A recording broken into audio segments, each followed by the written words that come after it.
नमस्कार. आज मी तुमच्यासोबत अतिशय सोप्या पद्धतीची रानभाजी म्हणजे शेरण्याची भाजी शेअर करत आहे. अगदी काळा मसाल्याचं झणझणीत वाटण तयार करून आपण मस्त अशी रानभाजी इथे बनवणार. ही शेरण्याची भाजी अतिशय पौष्टिक अशी असते, खायलासाठी अतिशय छान अशी लागते. तर ही भाजी बनवत असताना मी गावरानच पद्धत वापरून ही भाजी बनवत आहे. तर त्यासाठी हा व्हिडिओ तुम्ही शेवटपर्यंत पूर्ण बघा. तर शेरण्याची भाजी बनवण्यासाठी सुरुवातीला आपण इथे शेरण्या घेणार आहोत. ह्या शेरण्या मस्त अशा स्वच्छ धुवून घ्यायच्या. त्यानंतर उभ्या आकारामध्ये याला काप देऊन घ्यायचे. तर अशा प्रकारे मी ह्या शेरण्या मस्त अशा कापून घेतलेल्या होत्या आणि जवळपास 1 तास या पाण्यामध्ये भिजत घातलेल्या ठेवलेल्या. जर तुमच्याकडे भरपूर असा वेळ असेल तर रात्रभर किंवा 4 ते 5 तास याला पाण्यामध्ये भिजत घाला आणि जर वेळ नसेल तर कमीत कमी अर्धा ते 1 तास तरी याला पाण्यामध्ये भिजत ठेवायचं.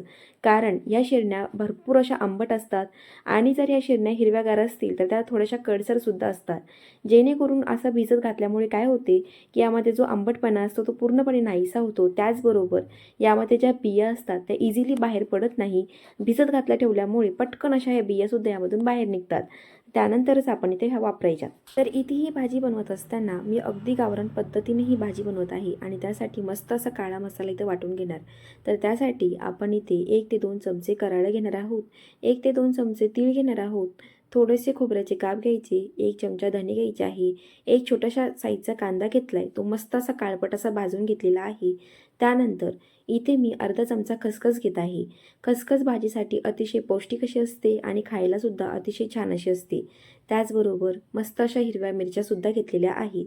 तर आता आपल्याला मस्त झणझणीत असा मसाला इथे भाजून घ्यायचा आहे.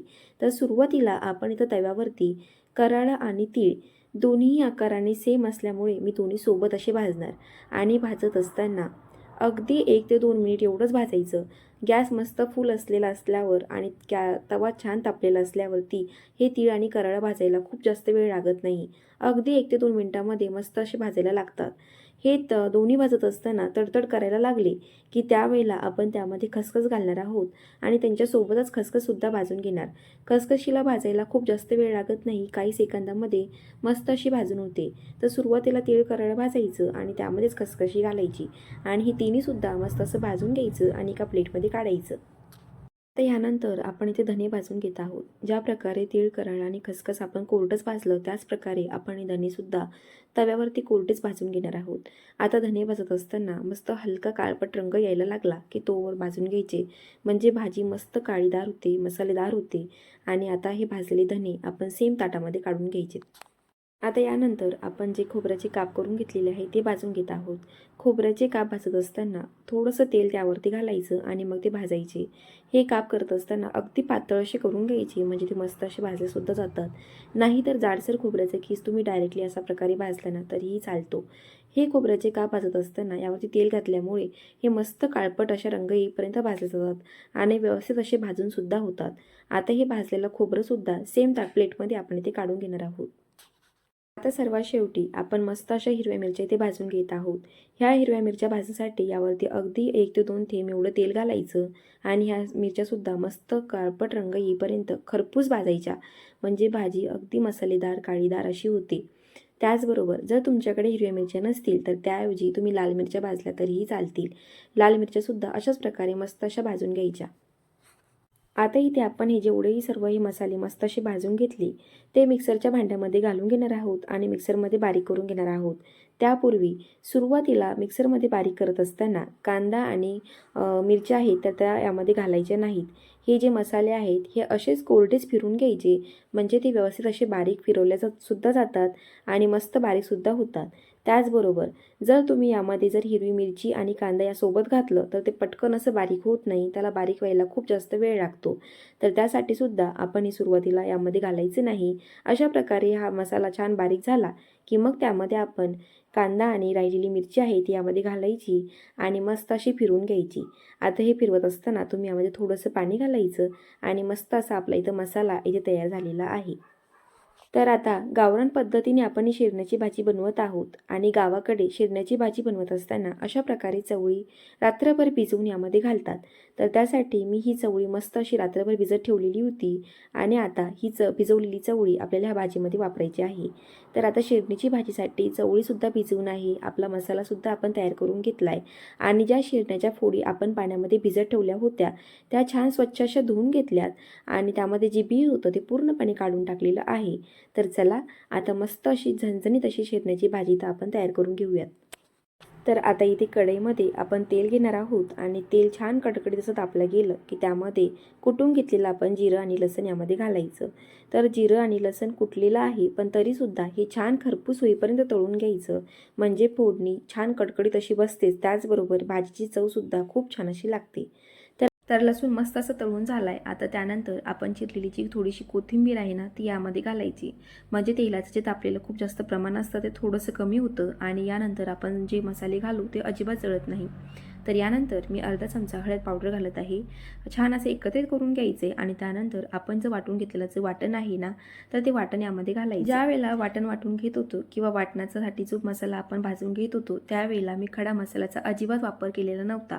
तर त्यासाठी आपण ज्या वेळेला हे वाटण ह्या फोडणीमध्ये एकत्रित करत आहोत त्याच वेळेला आता आपण यामध्ये घरगुती जो काळा मसाला आहे ना तर तो यामध्ये घालायचा. तर मी घरगुतीच बनवलेला असा हा काळा मसाला 1 चमचाभर एवढा यामध्ये घालत आहे. जर तुम्हाला यापेक्षा अजून थोडंसं वाटत असेल की यामध्ये थोडासा गरम मसाला आपण घालायला पाहिजे किंवा खडा मसाला घालायला पाहिजे तर वाटण ज्या वेळेला आपण वाटून घेतो त्यापूर्वीच त्यामध्ये थोडंसं हे खडे मसाले अख्खे भाजून घ्यायचे आणि ते सुद्धा त्या मसाल्यामध्ये भाजून घेऊन मस्त असे वाटून घ्यायचे. तर बघा अगदी मस्त काळा असा मसाला आपला तयार झाला आहे. आता या मसाल्यामध्ये थोडंसं आपण यामध्ये पाणी घालणार आहोत आणि ह्या मसाल्याच्या वाटणामधून जोपर्यंत तेल सुटत नाही तोपर्यंत गॅसमध्ये माचेवरती ठेवून एकतर तुम्ही चमच्याने सतत हलवत छान असं याला शिजवून घ्यायचं, म्हणजे यामध्ये भरपूर असं तेल बाहेर सुटतं. तर बघा अवघ्या 1 ते 2 मिनिटांमध्ये या मसाल्यामधून मस्त असं तेल इथं बाहेर सुटलेलं आहे, म्हणजे हा मसाला मस्त असा शिजला आहे. तर हे वाटण वाटण्यापूर्वी आपण हा मसाला छान भाजून घेतला होता आणि त्यानंतर आपण इथे यूज केल्यामुळे हे पटकन शिजून होतो, याला खूप जास्त वेळ लागत नाही, भरपूर असं तेल सुटतं आणि मस्त अशी तर्रीदार इथे आपली भाजी तयार होती.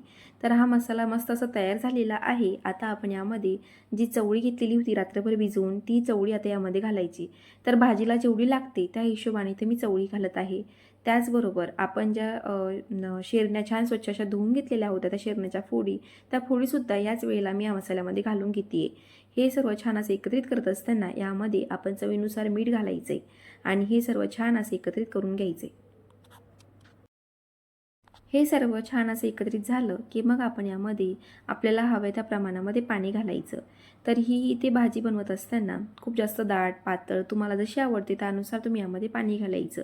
पण मी ह्या भाजीमध्ये थोडंसं शिल्लक असं पाणी घातलेलं आहे, कारण मला ही भाजी छान भाकरीसोबत खायची. थोडीशी रस्सा जास्त ठेवला की भाकरीसोबत चुरून खाण्यासाठी ही भाजी अप्रतिम अशी लागते. तर भाजीमध्ये मस्त असं पाणी घातलं आहे आणि आता आपल्याला ही भाजी मस्त असं उकळीपर्यंत ठेवायची.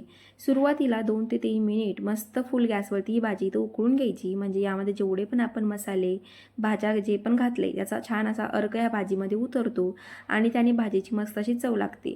त्यानंतर आपण आता गॅस कमी करायचा आणि कमी गॅसवरती झाकण ठेवून छान 5 ते 6 मिनिट झाकण ठेवून आपण याला मस्त शिजवून घ्यायचं, पटकन अशी शिजते. तुम्हाला इथे ही भाजी खूप जास्त पातळ अशी वाटत असली पण शिजल्यानंतर यामध्ये बरंच थोडंसं पाणी आळून येतं आणि मला आवडीनुसार मी याला पातळ असं ठेवलं आहे. तुम्हाला जर आवडत नसेल तर तुम्ही थोडीशी घट्ट अशी इथं भाजी ठेवायची. तर बघा अवघ्या 5 ते 6 मिनिटांमध्ये कमी गॅसवरती मस्त अशी इथं भाजी शिजलेली आहे. दिसायला अगदी अप्रतिम अशी झाली आहे. अगदी गावरान पद्धतीची जशी काळी भाजी असते त्याच प्रमाणामध्ये मस्त अशी इथं भाजी दिसत आहे. आता ह्या भाजीवरती मी थोडीशी कोथिंबीर घातली आहे. बघा काय मस्त अशी दिसते ना, अगदी झणझणीत अशी भाजी झाली आहे. ही भाजी तुम्ही भाकरीसोबत, चपातीसोबत, अगदी नुसतं भातासोबतही खाल्ली ना तरी खूप छान लागते. ही भाजी बघून माझ्या तर तोंडाला मस्त असं पाणी सुटले. तुम्हालाही ही भाजी बघून अगदी खावंसं असं वाटतच असेल, तर त्यासाठी एकदा तरी माझ्या ह्या पद्धतीने ही भाजी करूनच बघा. अतिशय सुंदर अशी ही भाजी लागते. त्यामुळे एकदा नक्कीच ट्राय करा आणि ट्राय केल्यानंतर मला कमेंट करून नक्की कळवा. जर तुम्हाला माझ्या ह्या रेसिपी अशाच आवडत असतील ना तर प्लीज माझ्या चॅनलला लाईक, शेअर आणि सबस्क्राईब करायला अजिबात विसरू नका. त्याचबरोबर बेल आयकॉनला सुद्धा प्रेस करा, म्हणजे तुम्हाला माझ्या चॅनलचे नोटिफिकेशन मिळून जातील.